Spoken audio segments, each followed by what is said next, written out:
जय हिंद दोस्तों। इजराइल के हमले पर ईरान का करारा पलटवार।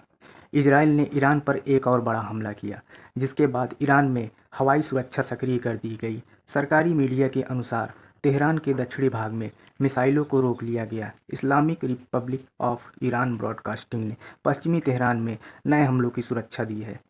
इस्फहान के परमाणु रिएक्टर हमला हुआ। साथ ही तेहरान के मेहराबाग हवाई अड्डे के निकट एक विस्फोट की आवाज़ सुनी गई है।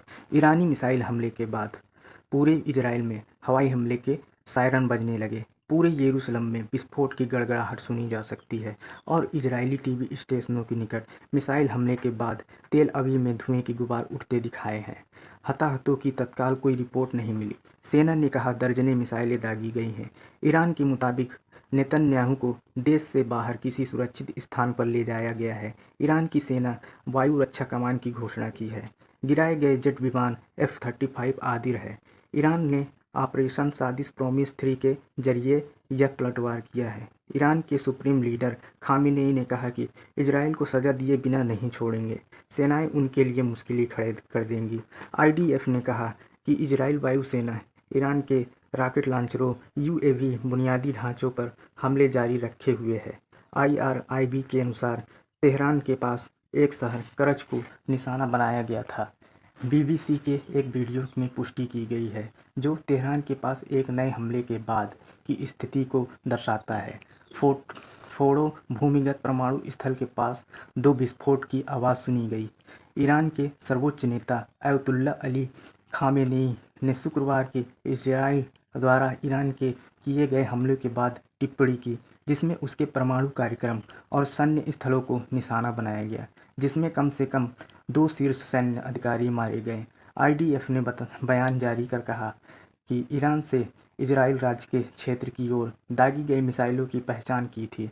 रक्षा प्रणाली खतरे को रोकने के लिए काम कर रही है। लोगों को निर्देश दिया गया है कि वे सुरक्षित स्थान में प्रवेश करें और अगली सूचना तक वहीं रहें। सुरक्षित स्थान को छोड़ने की अनुमति केवल स्पष्ट निर्देश के बाद ही दी जा सकती है। सेना के निर्देश का पालन करना जारी रखें। IAF के लड़ाकू विमान ने खुफिया निदेशालय से सटीक खुफिया जानकारी के आधार पर इस्फहान क्षेत्र में ईरानी शासन के परमाणु स्तर पर हमला किया। हमले में धातु यूरेनियम उत्पादन की सुविधा, बुनियादी ढांचा, प्रयोगशालाएं और अतिरिक्त बुनियादी ढांचा नष्ट हो गया। ईरानी रक्षा प्रणाली ने तेहरान में इजरायली ठिकानों पर हमला किए जाने के बाद ईरानी नागरिक इजराइल मुर्दाबाद के नारे लगा रहे हैं।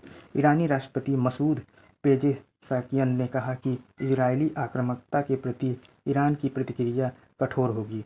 सर्वोच्च ने अयतुल्ला खामेनेई ने जनरल आमिर हतामी को ईरानी सेना का सर्वोच्च कमांडर नियुक्त किया।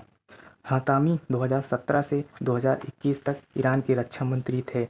ईरान में UAV प्रक्षेपण के लिए बुनियादी ढांचों पर हमले का फुटेज IDF ने जारी किया। वहीं ईरान के सुप्रीम लीडर अयतुल्ला अली खामेनेई ने इजराइल को कड़ी चेतावनी देते हुए कहा कि इजराइल के हमले का कड़ा जवाब दिया जाएगा।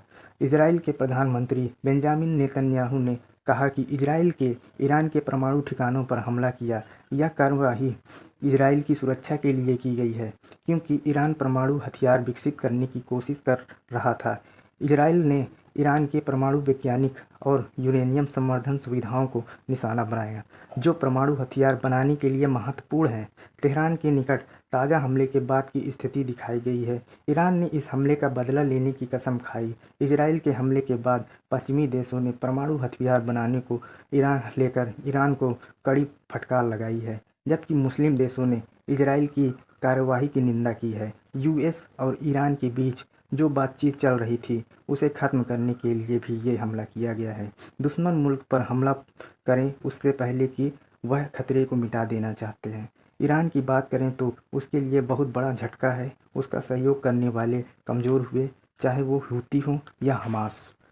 मध्य पूर्व में तनाव बढ़ गया और वैश्विक स्तर पर चिंता बढ़ गई है। इजराइल और ईरान के बीच युद्ध की आशंका बढ़ गई है, जिसका क्षेत्रीय और वैश्विक स्तर पर व्यापक प्रभाव पड़ सकता है।